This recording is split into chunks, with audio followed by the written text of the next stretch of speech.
Gigantes Podcast. Baloncesto hablado.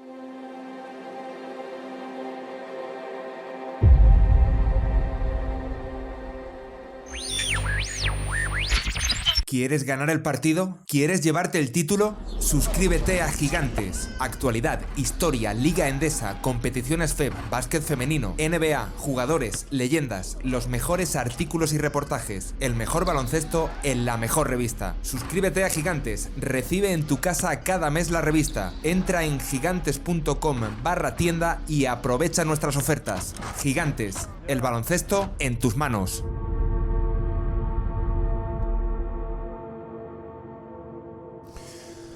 Pues sí, haceos un favor y suscribíos a Gigantes en cualquiera de sus plataformas.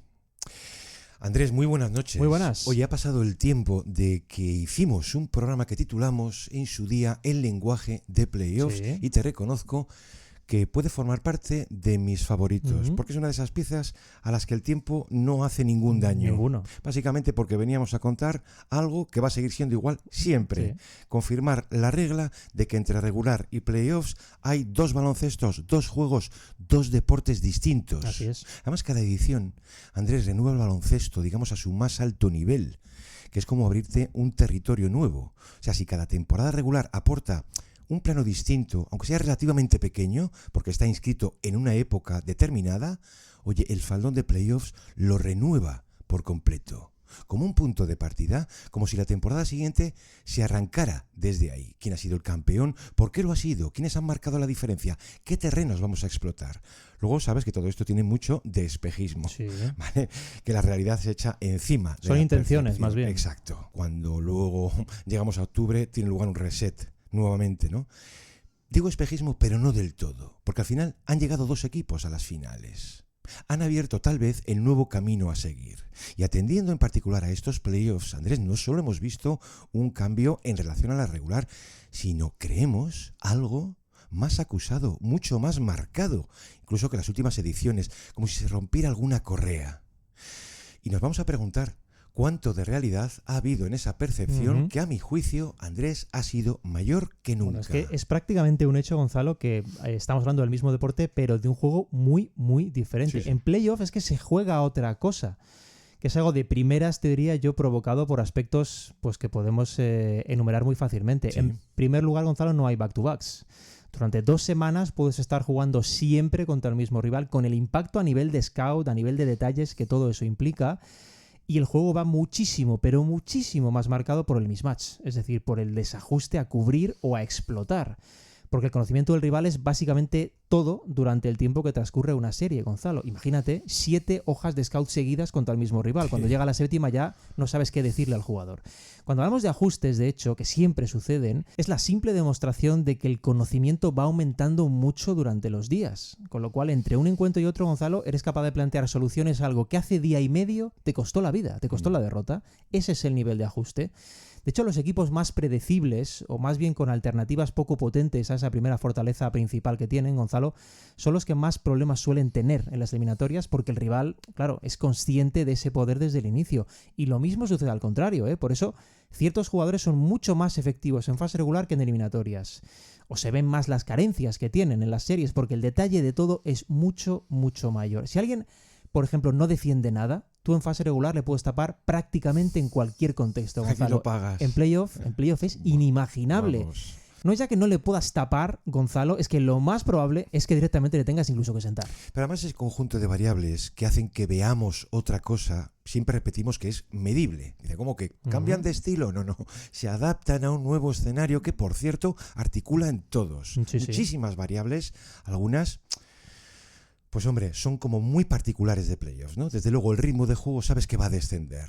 Tienes menos posesiones y además importan muchísimo más. Y el volumen del triple no va a ser el mismo, tampoco el porcentaje, porque va a descender. Y luego detalles de interés que a menudo conviene recordar. Hay uno que mantiene la fidelidad histórica, que es que aumenta el número de aclarados. Sí. Es decir, es el momento de los grandes jugadores. Usted los cuartos los va a ganar aquí. Gilgeous-Alexander splits the defense inside. Gorgeous move from SGA. Ese punto es muy importante, Gonzalo. Hay efectivamente más aclarados, es decir, más situaciones de puro 1 contra 1 a nivel estratégico, digo, no como reacción, sino como plana. Y de hecho es que desde hace unos 9 años los equipos han venido incrementando ese uso de situaciones de 1 contra 1 de fase regular a playoff. 9 años, ¿eh? De hecho, no solo se trata de esto, que es un recurso a explotar, Gonzalo, sino es que hay escenarios directamente asociados a toda esta simplificación. El volumen de pases y de asistencias decrece en las eliminatorias. Son pues consecuencias indirectas de lo anterior. Por ejemplo, en los 2 últimos años, por ponerlo en datos, la media de aclarados en fase regular ha estado en torno al 7% y en eliminatorias en ese mismo tramo ha superado el 9%. Gonzalo, claro, cuando hablamos de cifras así, el incremento porcentual es bastante notable, lo que ya revela un modo de actuación que cambia mucho. Hay más faltas personales, cosa evidente cuando el juego físico se ve incrementado. Pero ¿cuántas veces hablamos de eso de la agresividad? Es que es muy importante, sí. No es ningún valor etéreo, es muy concreto y muy material en ese repunte del esfuerzo. ¿Cómo? Pues mira, por ejemplo, limitando todo lo posible las transiciones del equipo rival. Cerrar con un número mayor de manos los puntos en el área restringida y por extensión en la pintura. Quiere decir que esos repuntes de intensidad defensiva pues van a provocar un mayor número de contactos, o sea, de faltas. Hay un sector del análisis que descree mucho, Andrés, de la postura esta de los árbitros de let them play, dejadlos jugar, que es muy relativa cuando no directamente falsa. Por mucho tramo de huelga de silbato que veamos que a veces ocurre eso. De hecho, fíjate que un dato que se extraía de PPP Stats, que era bastante significativo, era que los tiros de 2 acaban generando tiros libres en bastante mayor medida en playoff que en fase regular, por norma, por norma durante todo este siglo. Pero esto sucedía, y esto es lo realmente llamativo, Gonzalo, hasta los 2 últimos años. ¿Por qué ese corte? ¿No? Te puedes preguntar. Pues mira, hace 2, porque en fase regular esos trucos para sacar faltas, si recuerdas, hasta que se atajaron en el parón del All-Star, yo creo que tocaron techo. Era un problema muy serio aquello, y hubo muchas más faltas en fase regular cuando en playoff se permite claramente más contacto. Y el curso pasado, porque si recuerdas, también en el parón del All-Star se ejecutó un cambio a la hora de permitir el juego físico. Y esto hizo que en playoff el silbato, por inacción, fuera muy protagonista. Esto cambia la película, Gonzalo. Vamos a ir viendo ahora cómo esto tiene realmente bastantes consecuencias. ¿No te das cuenta? Por eso luego confunden tanto los cambios de criterio, muchos de ellos sobre la marcha. Lo has dicho, pero el ratio, digamos, de faltas señaladas este año se acerca más a la primera parte de la pasada temporada que a las 2 segundas mitades de curso, 24 y 25. ¿No es así? Oye, ningún problema, porque la regular es una especie de ensalada que lo traga todo. En playoffs la cosa cambia.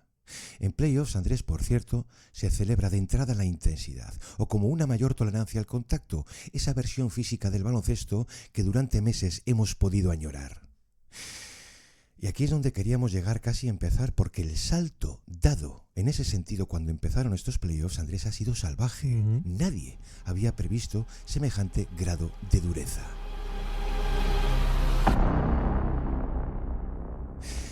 Esto iba a provocar, entre otras cosas, otro elemento muy típico de playoffs, que los partidos no terminan muchas veces con la bocina final, continúan en ruedas de prensa por esa estrategia para condicionar ese grado necesario sobre los árbitros. Esto es más viejo, Andrés, que la pana. Esto ya lo hacía Phil Jackson con mucho arte, o mismamente un Red Auerbach con menos, pero más propio de su época. Digo, denuncias públicas.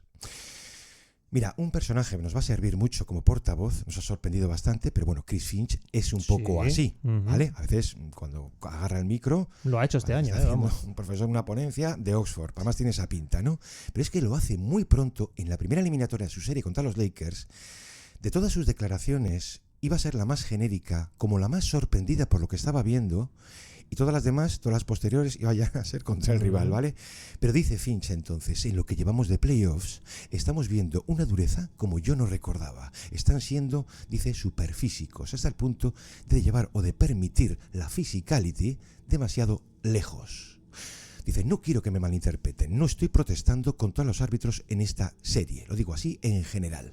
Es un exceso de físico como hecho a propósito, y algo así rompe desde luego el flow del juego, de todos. Y es en ese momento cuando ves que sí, que está saliendo incluso de su propia serie. Dice, si no vemos una pelea en el Warriors Rockets, Es que era muy será evidente. un milagro. Dices, como sentir que están al borde de ella en cada jugada. Traemos esta aquí porque de todas las declaraciones que hemos visto, esta nos puede servir un poco como Sin inicio, duda. porque ha sido cierto, yo diría que en casi todas las series. Por eso no iba a ser el único entrenador en declarar algo así. Ese es el detalle, Gonzalo, que no era un caso aislado, ni mucho menos. Nos sirve como portavoz, pero Kenny Atkinson Sí. llegó a decir después del estreno de los Pacers algo relativamente similar, y por supuesto David Adelman, que se quejó bastante de los Clippers Sí.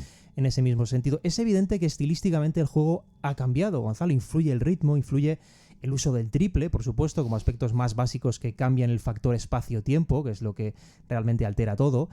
Y también lo es que ese cambio, por órdenes de arriba, en el tipo de arbitraje, ha acabado provocando una alteración de cómo defender dentro de un escenario, Gonzalo, que hemos tratado aquí muchas veces, en el que es muy difícil defender. ¿Cómo se gestiona todo esto? Bueno, pues rebasando el límite, por ejemplo, en según qué casos, no ya de forma explícita, que también, sino en cuanto a planteamientos. Ahora, sin ir más lejos, y nos sirven mucho los Thunder que están en plenas finales, conviene mucho más, pero muchísimo más, tener estructuras proactivas en defensa, muy agresivas, que las clásicas defensas conservadoras de la primera década del siglo XXI. Sí. Arriesgar, subir el listón para generar pérdidas está mucho mejor tratado desde el punto de vista arbitral, digo, que la defensa clásica. Y esto, Gonzalo, también genera consecuencias. Hemos visto una cantidad de ejemplos, yo diría que incontable, pero ¿sabes cuando ves que algo no va bien? Que sientes que puede haber razón en esos técnicos que estaban diciendo que la cosa se estaba yendo un poco de madre. Sí. En la serie Nuggets Clippers, Andrés, cuando ves a dos jugadores que nunca los ves en ese sentido, un Aaron Gordon contra James Harden. Sí, sí. Es cierto que Harden se encara previamente con Christian Brown al filo del descanso, pero es que a Gordon lo tienen que agarrar. They're down by 2, they trail by 9, we've had one tie. Harden with it, Brown will defend, screen Zubats, foul right there with Denver having a foul to give. Oh, we got pushing, oh, we got a shove, and it's right in front of us.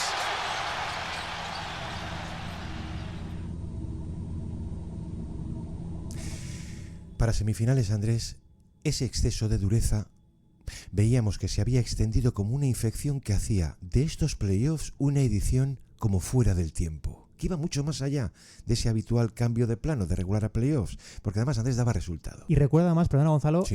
las palabras de Machula diciendo que a él personalmente le encantaban, además, era un motivado de las batallas, Bueno, con lo cual un poquito más de gasolina. Machula quiere ver jiu-jitsu también en el baloncesto. Digo que daba resultado, pero obviamente no a todos. Sí a quienes disponiendo, como no, de más recursos, Claro. o sea, de talento, iban además mucho más fuertes. Una batalla, lo que hemos visto, que ha suspendido durante mucho tiempo las finuras, que sabes que las vas haciendo a un lado. Las hemos visto en Shai, por supuesto. Bueno, lógicamente, Shai va muy bien arropado. Pero todo esto ha generado, que va a ser un poco la materia principal del programa, un debate muy interesante entre los analistas en estos 2 meses, digamos, de playoffs, ¿no? De que mientras era legítimo el deseo de muchos de ellos, incluso nosotros, de romper esa cadena que califica como soft a esta liga, Sí. el salto dado era como demasiado grande, demasiado repentino, que no había digestión, y esto generaba un desconcierto muy grande en el público y en muchos jugadores no habituados a esto en regular. Entonces había que preguntarse, oye, ¿queremos este regreso al pasado? Y hemos visto voces a favor y voces en contra. Mira, por ejemplo, uno que se pronunciaba era el caso de Kelly Aiko, que decía, él entendía a tanta gente emocionada por el nivel de contacto y daba 2 motivos. A mí el primero me gusta mucho. Primero, el momento histórico en el que esto se producía, como una especie de disrupción brutal en la era del ataque. Y el segundo, pues derivado de esto, como si hubiera un hartazgo del desequilibrio entre los dos lados. Dice, lo que estamos viendo es perfectamente aplicable a todos los deportes profesionales. La euforia surge de poder presenciar toda esa acción física al límite, rozando, incluso entrando, decía, en la violencia en algunos casos, y disfrutar del plano competitivo más alto posible. Luego añadía, sin que nadie corra peligro, ¿eh? No, sí, al final, ¿qué te viene a decir? Si llevamos meses sobrellevando, por no decir otra cosa, a veces soportando la regular, que es ese jardín larguísimo en el que parece caber todo, pues de repente al baloncesto se le corta el césped a cepillo. Ese cambio de plano ha sido un regalo, pero muchos han sentido, sí, una especie de shock, ¿vale? También te digo que no creo que sea casual que Aiko cubra a los Rockets, precisamente. Hombre, tiene bastante relación, Gonzalo. De todas maneras, para mí hay un aspecto muy, muy importante aquí, que es la consistencia en el listón que tú marcas a la hora de arbitrar o a la hora de permitir el contacto. Porque yo creo que a prácticamente todos nos atrae que se permita el juego físico, sobre todo en playoff, que no se señalice todo, Gonzalo, que no se interrumpa constantemente, que no se premie al que intenta engañar o al que intenta exagerar. Yo creo que todos estamos de acuerdo ahí. Eso está muy bien. Pero eso tiene que ir de la mano con la consistencia en el listón que tú marcas. ¿Por qué digo esto?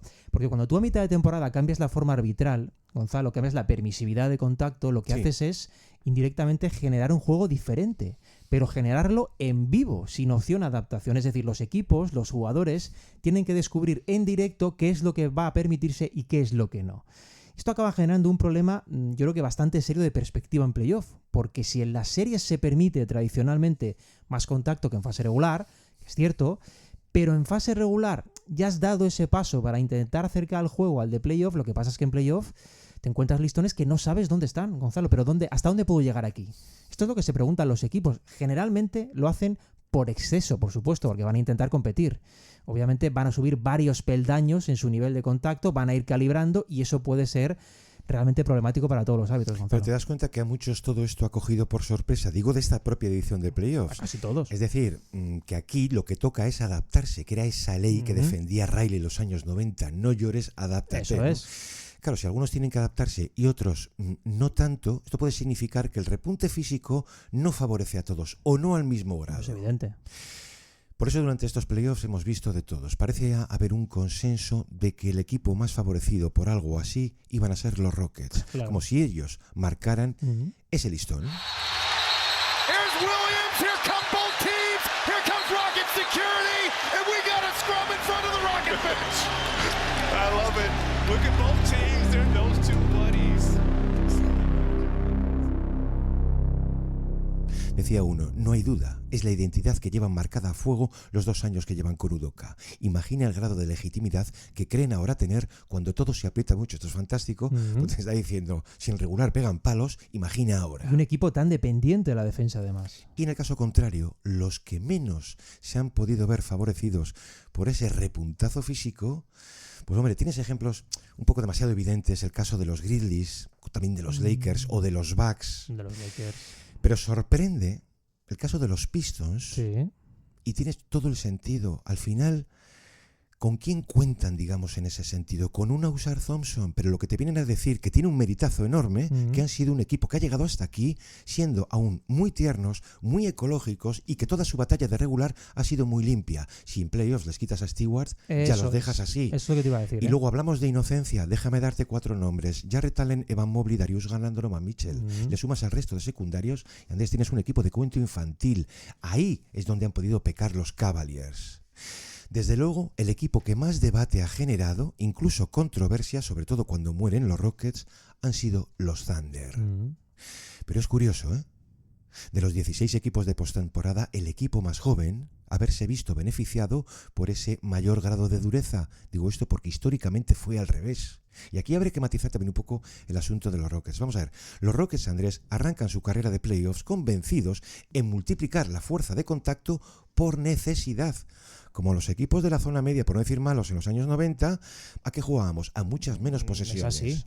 Bueno, pues mientras a los Thunder les ha podido favorecer el escenario creado, esto, si te das cuenta, es como la diferencia entre aquellos Rockets de Harden de laboratorio contra los Warriors de Curry y Durant.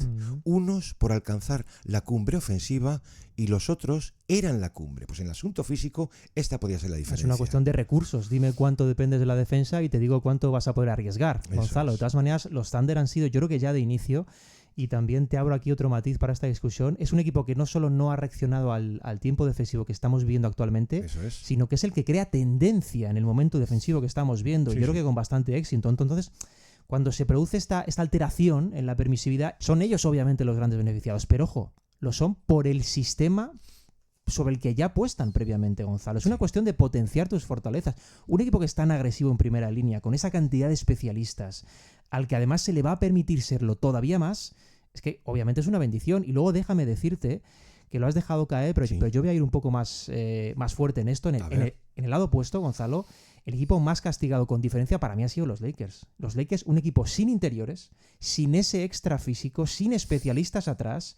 ¿Cómo va a adaptarse un No te equipo quepa la así? menor duda. Es que es imposible, Gonzalo. Es que la serie ante los Wolves directamente planteaba una balanza totalmente desigual en cuanto a recursos para defender y cómo aprovechar. No, sangrante. Aquí hay un detalle clave también de estructura. Quiero decir que cuanto más descanse tu ataque en formatos pequeños y un esbolbol de artillería desatada, más caro vas a pagarlo en playoffs cuando esos pequeños no van a igualar la fuerza empleada al otro lado. No se van a atrincherar. Este ha sido precisamente el gran problema de los Cavaliers. Decía uno, esto de la fisicalidad los ha herido a ellos más que a nadie. Metí ahí y vino a los Lakers. Es ¿no? evidente. Porque al final los Cavaliers, Andrés, es que los Pacers los ganan por todas las vías, por velocidad de ejecución, pero también por esa reacción defensiva, y ahí podía estar buena parte del déficit del equipo de Ohio. Los Cavs han pecado, Gonzalo, de no querer mancharse las manos en esa serie.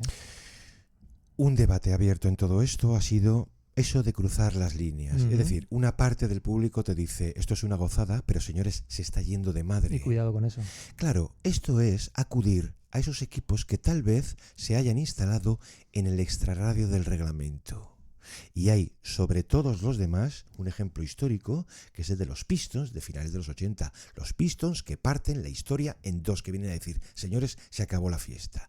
Qué enorme, qué gran ironía que el técnico de los Pistons fuese a denunciar precisamente ese problema. We understand that we play a style of ball that's physical, it's on the edge, right? I coach my ass off with a passionate way. I'm into the games. Our players are into the games. We understand that, right? But we deserve a level of respect because we're competing our tails off and bringing something positive to this league, right? We're growing young players. Our young players are competing their tail off.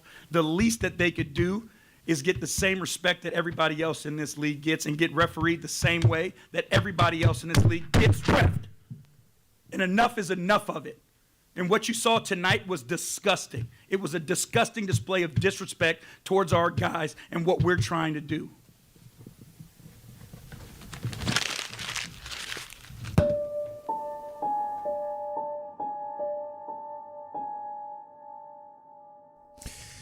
Lo más cercano a ese cruzar todas las líneas, ¿qué equipo lo ha ido dando? Los Rockets, pongamos, inicialmente, en aquel cuarto partido ante los Warriors. Es que tú juntas a los Rockets con Draymond, Gonzalo, y ya no necesitas Acá más. yo no he visto nunca más mensajes, no sé si denuncias, no, de gente que se preguntaba si la defensa sobre Curry era legal. Sí, sí. Pero no ya en términos de reglamento, no, tirando del Código Civil incluso. Había una crónica que decía, los primeros 3 partidos estaban calentando algo dentro de la serie hasta hacerla hervir, cosa que hemos visto en este cuarto partido. Fíjate, recuerdo una frase que decía Montepool, que cubre a los Warriors para la NBC, pero la destaca un colega que estaba a su lado en tribuna de prensa, cuando Poole dice algo así como, por favor, ¿podemos volver todos a eso que llamábamos baloncesto? Sí, y luego en esa misma pieza decía el otro, es prácticamente imposible articular algo seguido porque cada acción, cada una de ellas, sufre de una hinchazón insoportable de significado. Decía meaningful o algo así, ¿no? Claro, no había detención. No había detención, Andrés, que tú podías llevarte las manos a la cabeza por una falta a Curry, pongamos, no señalada, y la siguiente resulta que era peor. Esto obliga a reaccionar. Tú tienes que tener necesariamente a un enforce, luego hablamos del valor de estos tipos. Por eso empiezas a ver a Draymond, lógicamente, ir durísimo sobre Brooks, sobre Thompson o sobre Sengun. Defended by Green for the lead. No! Ripping it off! Rebound inside! Whistle blown! Foul Rockets! And Draymond Green wanted all the smoke versus Sengun. There's a reason why he's a former defensive player of the year. Esta es la pérdida de espacio de la que hablamos en playoffs, o de aire, o ver que cada movimiento carga un peso 5 veces mayor, y esto hay que sostenerlo, Andrés, durante 48 minutos. Hay algo más allá del físico, que es la actitud.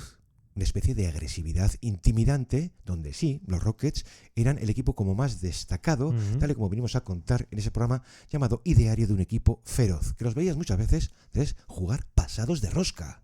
O sea, quienes eran duros, digo, Van Vliet o Dillon Brooks, ahora se convierten en sicarios, una especie de matones. Y quienes no lo eran o no lo sabían, digo, un Tari Eason o un Sengun o un Amen Thompson, ahora sí.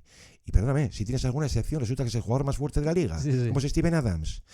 Claro, en esta era de explosión ofensiva, si tenía algún límite, que era lo único que podíamos intuir, Andrés, es esto que hemos estado viendo, una especie de hiperatletismo dopado de voluntad y una legalización del contacto fronterizo. Ahí está el problema, ¿eh?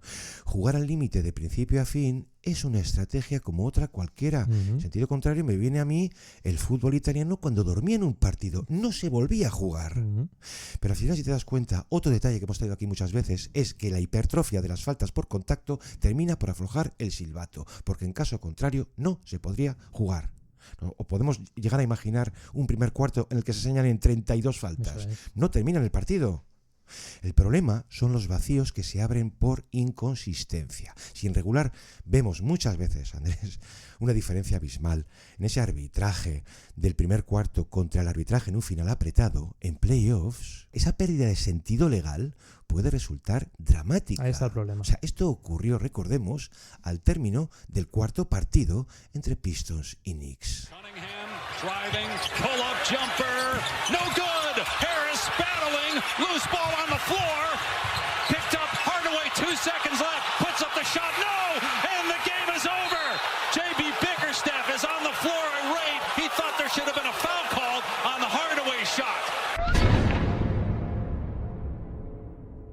Bueno, es que ese tramo final del cuarto partido, Gonzalo, entre Knicks y Pistons, yo creo que nos dejó mal sabor de boca a todos, Sí. porque esa acción de tiro ante Hardaway, esa acción no señalada, es que estamos hablando de una decisión con graves consecuencias para el devenir de una eliminatoria de playoff, Gonzalo, que es el escaparate máximo. Nunca mejor traído eso de decisión arbitraria, porque al final te preguntabas, a ver, ¿qué es falta y qué no lo es? Claro, y es cierto, porque lo es, que posteriormente David Guthrie asume el error, asume que debía haber señalado la falta sobre Josh Hart, Sí. pero aquí el problema de fondo, Gonzalo, era otro sobre el que no se estaba prestando demasiada atención, porque cuando tú llegas a la situación límite de no señalar una falta ahí, teniendo la preparación máxima, y creo que cero discutible de los colegiados para percibir eso, porque son máquinas, están entrenados para eso, Gonzalo, es que previamente a esa acción han ocurrido muchas otras cosas que no has sancionado. Es decir, que tú has ido permitiendo un listón realmente problemático para el partido, uno que de hecho ha acabado quitándote el control del partido cuando eres árbitro. En ese mismo encuentro, el cuarto, si lo revisionas de nuevo, que os invito a todos, a los que les encante la batalla sobre todo, te das cuenta, Gonzalo, de lo que se permite en ese partido, de lo que se deja jugar y de lo que no se sanciona. Claro, tú vas soltando cuerda y ¿qué te encuentras? Pues te encuentras un escenario terrible, que es no señalar una falta clarísima en un final de partido, pero el error, Gonzalo, estaba sembrado antes. Y es eso, lo decías y lo apuntaba yo también antes, el listón y su consistencia lo verdaderamente clave aquí, porque una vez pierdes el control del partido, Gonzalo, ya todo se va a limitar a reducir el límite de daños. Y eso no puede ser. Yo muchas veces, Andrés, entiendo que este tipo de errores tan sangrantes puedan tener lugar por una especie de silencio en cadena. El primer árbitro no señala, el segundo tampoco, el tercero tampoco. Como pasen 2 segundos, el late whistle ya no tiene sentido. Es decir, un error reconocido esa misma noche al poco, ¿no? Sí, sí. Se han preguntado muchos si este va a ser el nuevo estándar. En 2 sentidos. Uno, si este va a ser el nivel de contacto permitido, normativo.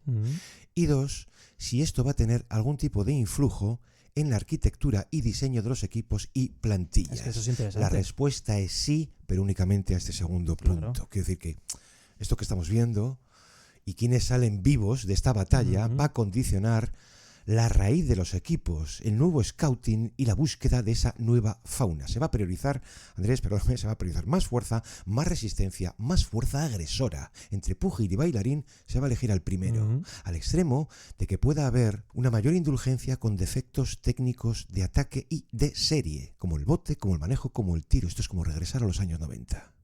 Decía uno, va a cambiar la forma de articular los equipos, no necesariamente desde abajo, o sea, vía draft, como el refuerzo de plantillas con jugadores experimentados, abiertos a toda posición y proclives, sí, a cometer faltas. Si hasta ahora se buscaba el moderno floor spacer con mucho tiro y finés, es un virtuoso técnico, dice, van a ir ganando presencia los robustos, resistentes, los pegadores.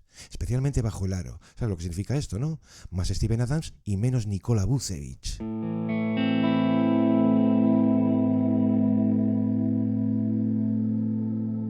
Otros, estando de acuerdo, defienden que no necesariamente va a afectar a las rotaciones primarias, sí a rellenar mucho fondo de plantilla. Y aquí ese fondo de plantilla me da igual si va del 7 al 10, del 8 al 12. Son esas unidades de combate de las que hablábamos en la reserva. Compensaría otro factor muy típico de nuestra era, como es la dosificación necesaria en regular y el load management. Dice uno, si los partidos van a volverse más intensos, más fatigantes a la larga y tienes que cuidar tu rotación primaria, van a ser preferibles los destructores cuando esos otros no jueguen. De manera que mucho jugador anónimo, esos two-way players, van a crecer, Andrés, como la espuma, porque van a ganar minutos. Y ojo de aquellos que despunten. Hombre, es que si estilísticamente esto cambia en esa dirección, lo que tú necesitas son más jugadores versátiles, jugadores físicos, jugadores que puedan permitirte flexibilidad a tu estrategia. Y ya no solo va a consistir la búsqueda en el clásico 3&D, ¿no? Que es, digamos, el concepto fino para todo esto, sino yo diría y añadiría otro perfil que es el bully 3&D, ¿no? Que es un tipo que es efectivamente un 3&D, pero aparte es un matón, ¿no? Es una roca en lo físico. Y esto puede ir muy relacionado con eso que decías de los 5 más clásicos, ¿no? De los Steven Adams de la vida, Gonzalo, pero quizás no en el sentido de que vuelva el juego al poste o sean partícipes, sino, por ejemplo, por un detalle que aquí celebro, aplaudo con las dos manos, que son los bloqueos, Gonzalo.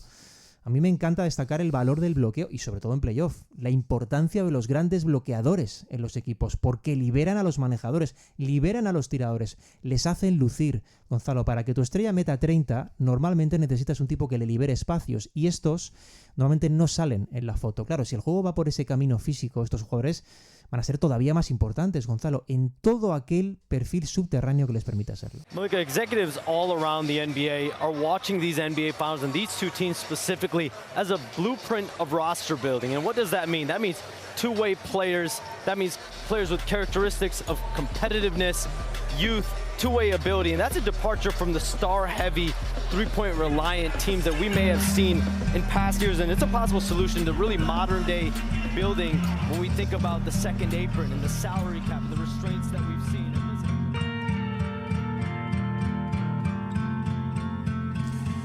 Va a estar curioso en el futuro, interesante, digamos, observar todo el proceso vivido esos años, ¿no? ¿Cuáles fueron los frenos y cómo se implementaron, aunque no se hiciera nada? Aquí hemos contado muchas veces el largo proceso de ingeniería para liberar el ataque con un éxito tan tremendo que cuando tú abres la caja de Pandora luego es muy difícil cerrarla, ¿vale? Y de un tiempo a esta parte, todos, Andrés, sabemos que han tenido motivos de sobra para recular por desequilibrio. Y no sabían qué hacer. Hasta que una parte de las pruebas, tanto aleatorias, termina dando resultado. Pues yo, Andrés, yo la NBA, esto lo podía haber dicho toda la vida, yo la entiendo y no la entiendo a la vez. Entiendo la respuesta, entiendo todo lo que hemos ido viendo, sobre todo la segunda parte de la pasada temporada, que tú ves que hay un ensayo, que era una reacción necesaria, más que un problema, a la evidencia pública de un deterioro de la imagen. Luego, lo que ayudaban también esos grandes portavoces mediáticos. Andrés, que en fin, es que hemos llegado a escuchar una frase que es que se me quedó grabada, que era algo así como, ya no quedan equipos buenos en playoffs. Claro, luego te sale un Kenrich Williams a pista, claro, no lo reconoces. Pero que se lleva un tiempo considerando alguna respuesta a ese océano de críticas que durante el primer tercio de esta temporada hicieron ya estallar por el problema de las audiencias. Tenía mucho de artificial, pero ¿para qué quieres más, no? Y luego no entiendo la NBA, porque hay veces que no entiendo que no sea más clara, que la transparencia no es un síntoma de debilidad, que tú puedes ser sensible a las críticas y no pasa nada si reaccionas. Hay mucho de externa ahí, ¿no? Pero en fin, la figura clásica en esto, que es Monty McCutchen, es que no trabaja para ti o para mí, trabaja para la NBA y trabaja muchas veces codo con Silver. Es que cuando vemos esos llamados puntos de énfasis y de pronto nos encontramos, mira, un paquete nuevo de puntos de énfasis. Vamos a contar que han sido primero propuestos, segundo abordados y tercero puestos en práctica. Yo tengo claro, Andrés, que lo que hemos visto en estos playoffs no va a ser la norma. Es imposible.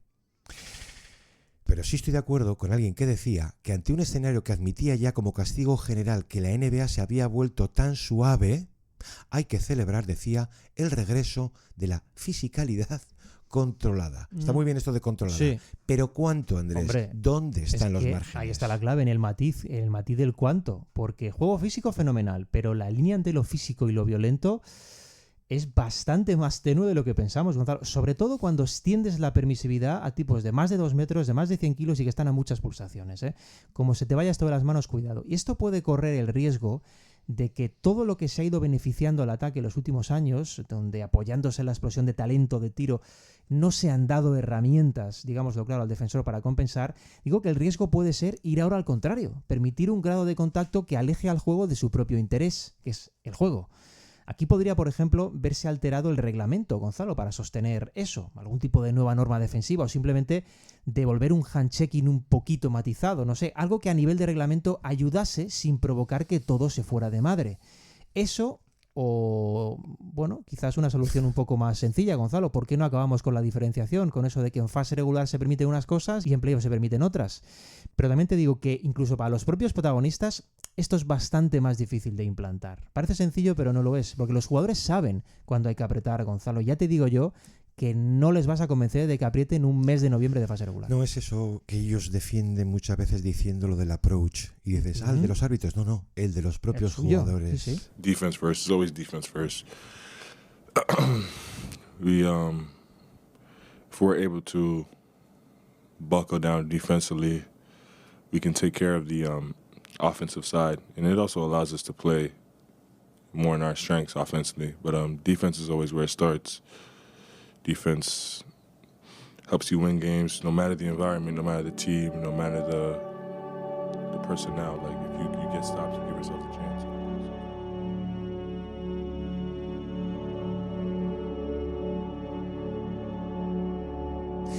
Yo te digo que he visto momentos en estos playoffs impensables de recordarme a las profundidades de los años 90, de los primeros años del siglo, incluso, en fin, no voy a mencionar las finales del Este de 2004, ¿no? Pero, ¿cómo no vas a recordar algo así con un primer cuarto entre Denver y Oklahoma en aquel cuarto partido, Andrés? Cuando terminan 17-8, los Thunder se van a 6 de 22, 1 de 11 y los Nuggets a 2 de 22, 0 de 14. Era la defensa, era la fatiga, era el contacto, da igual, era la mezcla de todo. En ocasiones el baloncesto termina sufriendo una especie de caída a plomo a las fosas abisales. Un colapso. Luego rápidamente te aparece Barkley buscando alguna explicación, oye, muy digna, diciendo eso de que faltaban descansos y que la falta de descansos puede causar estragos. Lo cual está muy bien, pero luego en temporada regular te los pone a caldo precisamente por esos descansos. Esto sirvió luego a Aaron Gordon para decir, una vez caen los Nuggets, para decir algo absolutamente razonable, que ojalá tuvieran un día más de descanso y que el producto como tal del baloncesto se vería beneficiado. Pero para finales de conferencia, la pregunta mayúscula, digamos, era, señores, ¿ha vuelto realmente la dureza o esto es solo flor de un día? ¿Es solo percepción? Aquí hay un matiz que importa hacer, porque las denuncias por juego físico, por ese exceso, siempre vienen de los entrenadores y en algún caso ejecutivos. Alguna pieza que un ejecutivo anónimo denunciaba, pero por los jugadores nunca. Los jugadores no protestan contra ello. Protestan, por supuesto, contra alguna inconsistencia, algún jugador favorecido, saben que no estaría bien visto, de además, flopping, desde luego. Si lo decía muy bien Norman Powell, dice, esto es algo que sabíamos incluso antes de ser jugadores. Los playoffs son mucho más físicos y ya está. Las diferencias se acortan por ese aumento del contacto y cada rival te obliga a sacar lo mejor de ti para ganar. Pero a la hora de valorar eso que allí llaman physicality, que me cuesta tanto traducir aquí como, es muy importante saber que estamos ante un concepto complejo, que al momento de someterlo a juicio en torno a una mesa, digo, los gerifaltes del comité, o sea, los legisladores, ellos de entrada saben que no es nada sencillo, no es tan simple como esa rotunda estupidez que viene a defender que en los 90 se defendía mucho mejor. No, en los 90 se permitían más golpes, ¿vale? No existía toda la política de flagrantes y llegábamos a ver un baloncesto muy grosero. Lo decía muy bien Hollinger, dice, los golpes, perdóname, no tienen por qué ir en favor de la defensa, se puede estar perjudicando otra cosa. Tú el debate lo tienes que elevar, aquí hay que preguntar y hay que precisar qué es eso de la physicality. Y digo lo de la mesa porque es cierto, porque este tipo de cuestiones salen en esa especie de debates a puerta cerrada. ¿Qué hacemos, señores? ¿Subimos un punto más la contención en los aledaños del aro? ¿Permitimos más contacto bruto en los bloqueos? ¿Permitimos al screener un poco más de desplazamiento? Y en el hand-checking, Andrés, estamos hablando de un mundo. Abrimos algo, el contacto leve arriba, vamos más fuerte abajo. ¿Permitimos el combate cuerpo a cuerpo al rebote en esos jugadores que esperan el balón? ¿Despenalizamos el high five al triple? ¿Permitimos más contacto en la muñeca previamente al balón? ¿Y la media distancia? Quiero decir que estas preguntas, estas cuestiones, aparte de necesarias, no van a ser iguales en ninguna época que hayamos conocido. Tú tienes que adaptar el código al escenario del tiempo. La NBA de 1975, entonces, el reglamento aparecía vacío al exterior. Entonces, si hoy predomina el triple y los espacios abiertos, ellos, los legisladores, tienen que ajustar la penalización a esos repentinos cortes del tráfico. Bueno, aquí hay algunos aspectos bastante a destacar, Gonzalo, que contaba Hollinger y en los que estoy bastante de acuerdo. Uno es valorar la influencia del triple en todo esto, y no solo del tiro en sí, no solo del triple, claro, sino de los espacios que genera el triple para entender cómo se atacan otras zonas y se pueden permitir mayores o menores contactos en ellas. Porque lo principal, no olvidemos, a nivel defensivo es limitar aro y limitar triple. Esto sigue siendo así. Y en segundo lugar, la permisividad física tendría consecuencias en cómo actúen las defensas y por tanto en qué espacios liberen las defensas. Por ejemplo, si tú permites más contacto defensivo en la pintura, que es algo que sugerías, muchos equipos, pues oye, no tendrían que lanzar ayudas y por tanto despejar un espacio fuera. Esto cambia la forma de defender porque ya no permites espacio abierto. Y esto explica en parte que el volumen de triples se matice en playoff porque el juego es diferente. En parte, Gonzalo, porque el arbitraje, o más bien la permisividad del contacto, es diferente. Por eso se defiende diferente, porque cuentas con otras herramientas que no dispones en fase regular. Hemos repetido muchas veces esto de la percepción. Es un fenómeno el que yo personalmente creo muchísimo. A mí alguien me pregunta, ¿cuál es el equipo más rápido que has visto? Pues acudiré siempre a los Suns de 2005. Pero si los viéramos hoy, nos parecería un equipo lento en relación a unos Wizards. Totalmente. Pero la percepción importa. Realidades tales como la intensidad, la agresividad, el desgaste pesan mucho, pero no sabemos cuánto en ocasiones. Lo que sí sabemos, con arreglo a los datos, te vienen a decir que las 3 últimas ediciones de playoffs se parecen bastante. Sí. Abren distancia, por supuesto, con cada una de sus regulares, pero ¿dónde tienen más incidencia, Andrés, esos ahogos defensivos? Por ejemplo, en todo el baloncesto de 2 puntos. Ahí sí que vemos un descenso dramático del acierto. Bueno, se explicaba a través de una tabla, ¿no? que iba mostrando los cambios en distintos apartados. Hollinger, como el ritmo, eficiencia ofensiva, volumen de libres. Era muy llamativo ver decrecer ritmo y eficiencia, Gonzalo, pero también ver un ligero repunte en el tiro libre el último año, a diferencia de los anteriores. Sí. Y en realidad el punto clave de todo esto era ver precisamente cómo el ataque ha bajado el último lustro y se ha vivido una fase de 7 años, entre 2015 y 2022, donde el tiro libre subió, pero a la vez en el último tramo se bajó el porcentaje de 2, efectivamente. Todo este cóctel numérico, esta amalgama de datos, explica, Gonzalo, en el fondo que ciertas tendencias son mucho más sostenibles que otras y que el componente analítico en cuanto al espacio a defender ha ido generando un nuevo escenario que la NBA debe atajar, Gonzalo, porque hay más espacio a defender que nunca, pero no solo más espacio, tienes menos tiempo y menos medios a nivel de reglamento. Entonces, ¿qué ocurre? Que a falta de novedades, o aumenta ese factor físico, que es lo que hemos estado viendo esos 2-3 últimos años, o se altera el silbato, Gonzalo, no hay otra alternativa. La mayor diferencia termina estando también en el ritmo de juego. O sea, las 2 últimas temporadas que hemos visto un descenso promedio más menos 5 posesiones por equipo, o sea, más de 10 se pierden por partido. Hemos visto en términos de pace, 95-92, decía uno, tú esperas algunos noventeros, una ralentización del juego en playoffs, pero no a semejante grado. Mucho entrenador dice eso de every possession matters, ¿no? Cada posesión importa. Esto, Andrés, hay que recordar que es una forma muy venal de miedo y de respuesta conservadora. Por eso cuando ves a un técnico romper con audacia algo así, pues notas que hay vanguardia y que vas por delante, tipo Carlisle.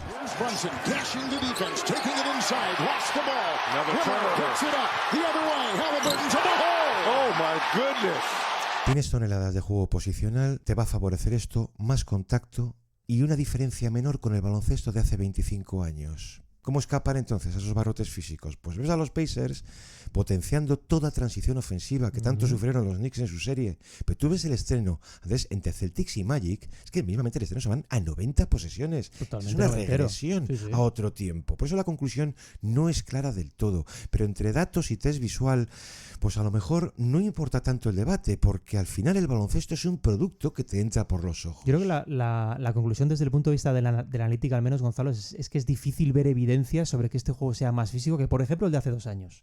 Ojo, no tanto si nos vamos más atrás en el tiempo, ¿eh? Ahí sí es bastante más sencillo.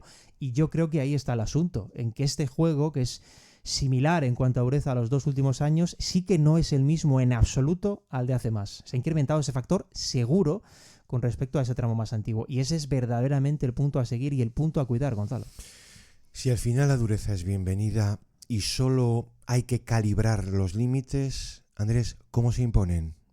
¿Cómo se controlan? ¿A quién corresponde? Lo decimos siempre. A los de siempre, ¿eh? A los árbitros. Sí, sí. Se les pone fácil, Andrés.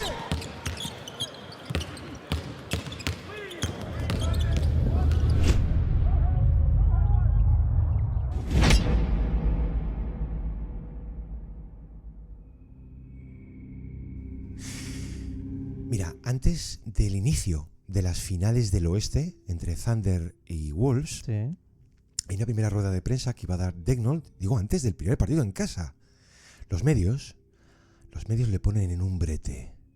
Cargan de pronto sobre él la narrativa que venía denunciando el periodismo Correve y Dile. Oye, ¿qué dice este? Que, sabes, ¿no? Es muy sencillo, pero tienes mucho relleno. Entonces, le acaban contando, le insisten en eso que venía denunciando Finch y otros, porque hizo lo mismo Adelman con Jokic en la serie anterior.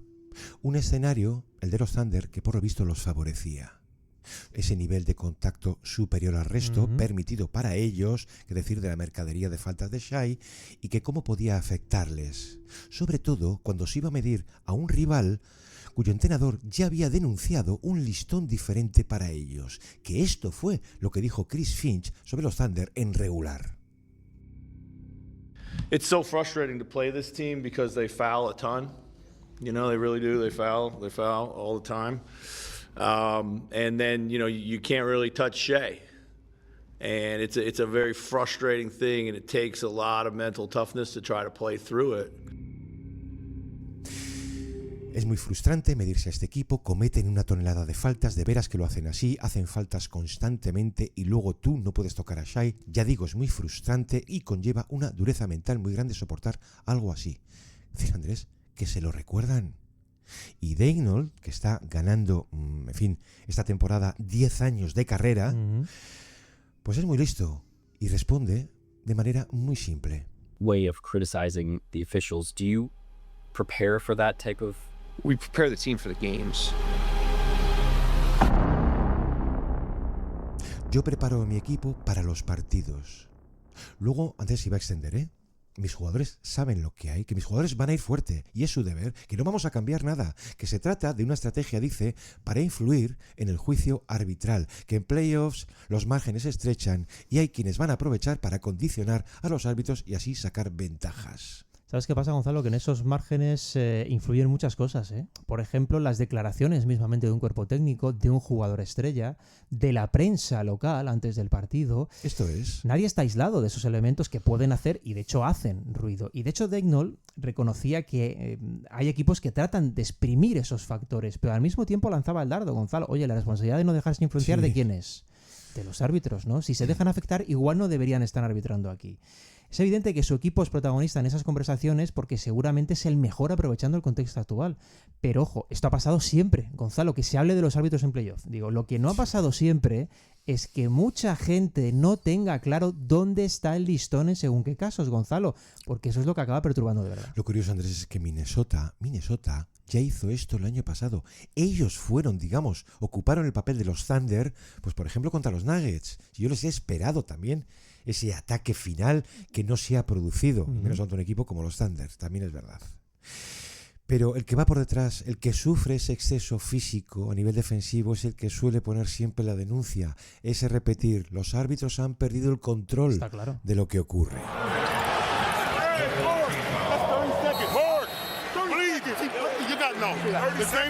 Relax, I got it. I know. That should be a tech, honestly. No, I didn't see him. I turned it with him. Nah, I was trying to get out of your way.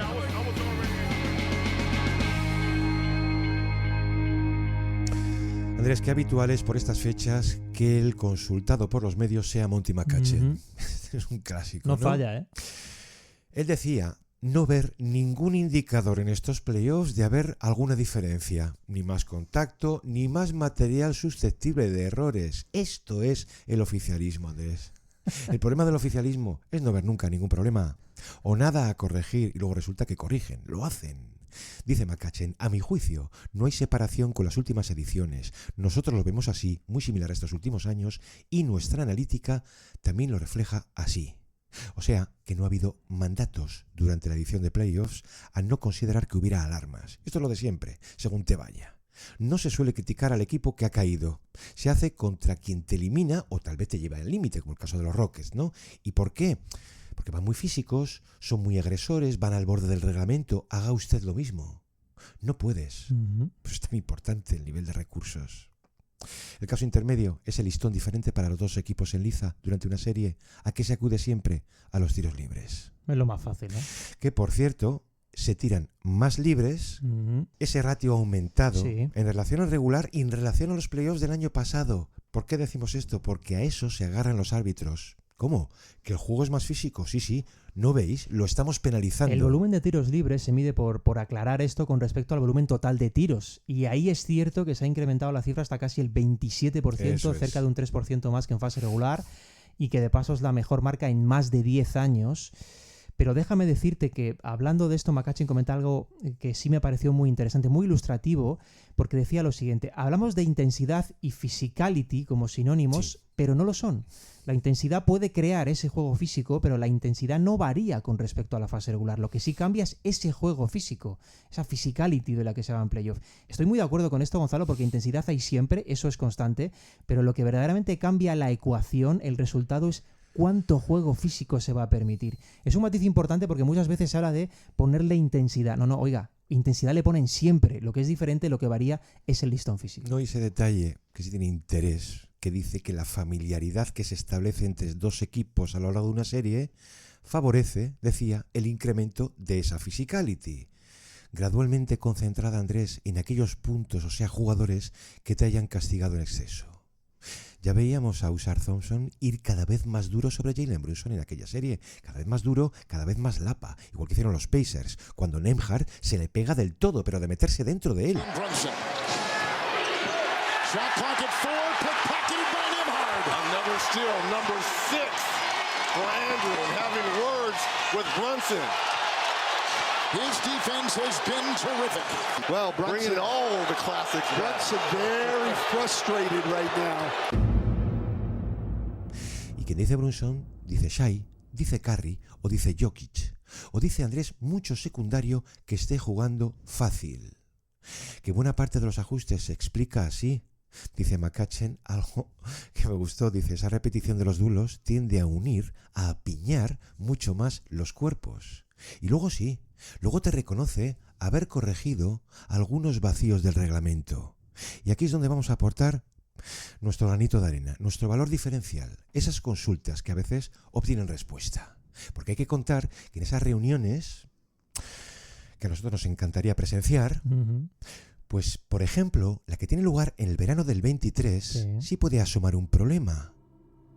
Y se llega a escuchar algo tal que así.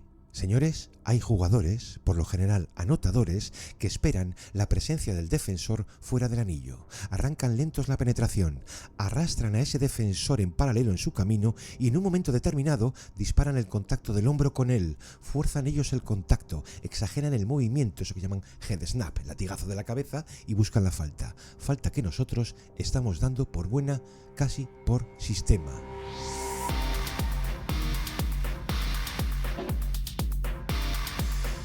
Bueno, aquí hay material para dar algún freno, igual que vimos hace unos años con los Unnatural Movements.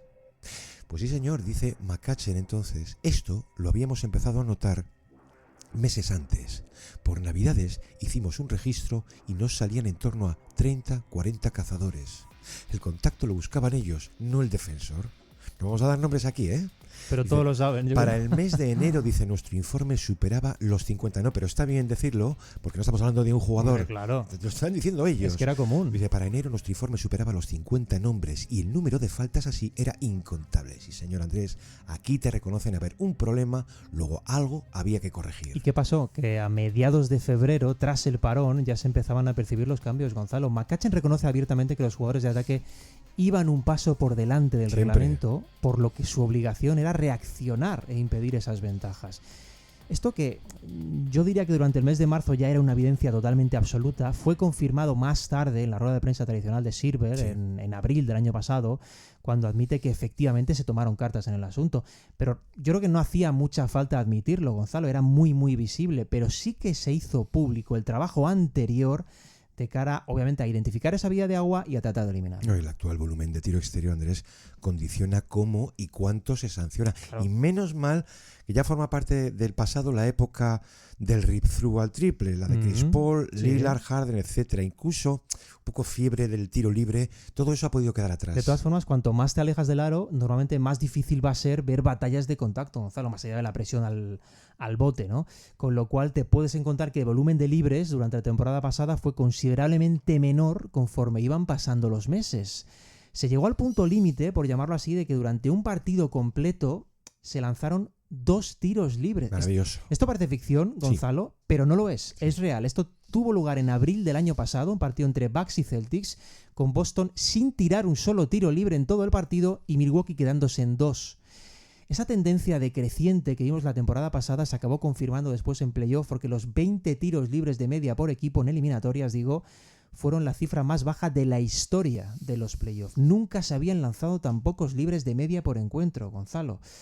Y ahí, obviamente, el auge del triple, cómo ha cambiado el juego a nivel de espacios, tiene muchísima influencia. No voy a hacer más que confirmarte esto, Andrés. 2 datos que se complementan, que se llevan muy bien por muy diferentes que parezcan ser. 37.6 triples por equipo y partido es la marca más alta de la historia. 21.7 tiros libres por partido, la más baja. Esta correlación es lo que decías, que a más tiro exterior, menor contacto. Y dice McCutchen, necesitamos encontrar un mejor equilibrio ahí, en las áreas de mayor tráfico. Y por fin te reconoce a algún responsable públicamente lo ocurrido. En los últimos 18 meses hemos ido permitiendo a las defensas una oportunidad. Obviamente. Una oportunidad más justa. Pero si era tan sencillo como eso, decirlo, que no pasa nada, si ya lo estábamos viendo. Ahora solo queda arreglar, por cierto, Andrés, otra inconsistencia, ¿eh? No, hombre, quiero decir que todo ese rigor arbitral, ¿cuántas veces lo hemos comentado aquí? Sí. Por soplos al perímetro deja de operar en cuanto el grande recibe abajo, claro. Que al juego interior hemos dicho que también lo va por eso. Los grandes sacando a prisa el balón antes de perderlo por hachazos en las ayudas. Ahí tienes un problema. Sí, es que son capaces de recibirlo, Gonzalo. Otro detalle, para ir cerrando, Andrés, de muy difícil solución, lo pudimos ver al término del cuarto partido entre Minnesota y Oklahoma, que son las faltas al triple. Y de repente el reloj aquello se convierte en algo interminable y no se juega. Estamos hablando de la falta europea. Sí. Esa estrategia de impedir la opción de los 3 puntos. Esto el público americano lo lleva fatal, Andrés. Sí, pero yo creo que esto es muy difícil de atajar, Gonzalo. Porque fíjate que Hollinger proponía una alternativa, que era si el equipo que va perdiendo por 3 puntos está en bonus y recibe una falta a propósito, para evitar que tire 3, obviamente, darle tiro libre y posesión. Yo no lo veo. No lo veo. Esto, para empezar, pone en situación de ventaja al que va perdiendo. Claro. Gonzalo, no protege al que llega ahí con ventaja. Y en segundo lugar, no hace más que depositar un peso totalmente desorbitado en cómo consideren los árbitros las faltas. Todavía más presión arbitral. Esto es muy complejo y en el fondo es que yo creo que es una situación más del juego que una que pervierte el juego. Esto es estrategia, Gonzalo. Guste más o guste menos, es estrategia. Pero no hay que luchar contra la estrategia, sino contra la perversión del juego. Esto simplemente es hacer uso de una ventaja que ya existe. Es como si pensamos en limitar también, imagínate, los cambios defensa-ataque en esos segundos finales. Pues no creo que nadie valore hacerlo, vaya. Y no vamos a olvidar algo que ellos mismos, los árbitros, han reconocido, que si los contactos aumentan, se multiplica el valor de cada posesión en partidos a vida o muerte, arbitrar es más difícil que nunca. Donde decimos arbitrar es acertar. Sí, decía claro. uno, esa presión siempre ha estado ahí, solo que va a ir a más. Y eso que ya contamos, acuérdate, el porcentaje de acierto de los árbitros en playoff, que era una auténtica locura, pero obviamente los fallos son muy, muy visibles, Gonzalo. No sé si tienes alguna conclusión, Andrés. Yo creo que... Yo tengo una que la voy a dejar para el final, sí, en breve. A mí me parece importante vigilar los límites, Gonzalo, para evitar que situaciones de dureza se convierta en otra cosa mucho peor, que eso sí que nadie quiere. Y para eso apunto bastante más atrás. Apunto al reglamento, Gonzalo, para que permita a la defensa ser más competitiva ante el ataque actual, a nivel de recursos, digo, a nivel de recursos. Y por supuesto, yo creo que sería muy interesante reducir en lo posible la brecha entre baloncesto regular y baloncesto de eliminatorias, porque no identificar del todo esa diferencia radica en alguno de los problemas que estoy viendo después. Eso sí, yo creo que ese mayor nivel de contacto, Gonzalo, esa permisividad, le da un aliciente al juego que es imprescindible, es necesario mantener eso. Y por eso en realidad el baloncesto de playoff es muchísimo más bonito, aunque haya que cuidar que precisamente siga siéndolo, Gonzalo. No lo merecemos muchas veces, Andrés, después de tantos meses.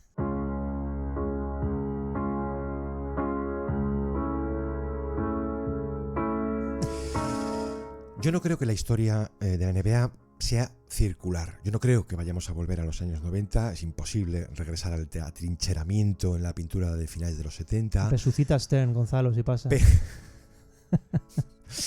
No hay que firmar. Es uno de mis pecados. Bueno, pero sí puede llegar a rimar. Yo soy de los que cree que estos playoffs hemos visto una mezcla de dureza, de intensidad, de agresividad, que ha hecho por momentos del baloncesto algo indescifrable a un grado completamente anormal.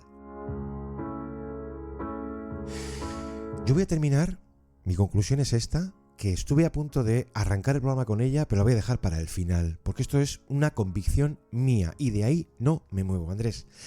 La presión insoportable que han cargado a esta generación se ha visto reflejada en la dureza de muchas faltas, de muchas acciones de partido. En buena parte de lo que hemos visto hay mucho de esa especie de culpa por contraste que se ha emplumado a los jugadores de esta era moderna. Estoy convencido, jugadores que en lugar de ser premiados por esa excelencia a nivel técnico, ha sido una generación condenada por infinidad de motivos, el más vergonzante de los cuales ha sido ese, de calificarlos como soft. Sí.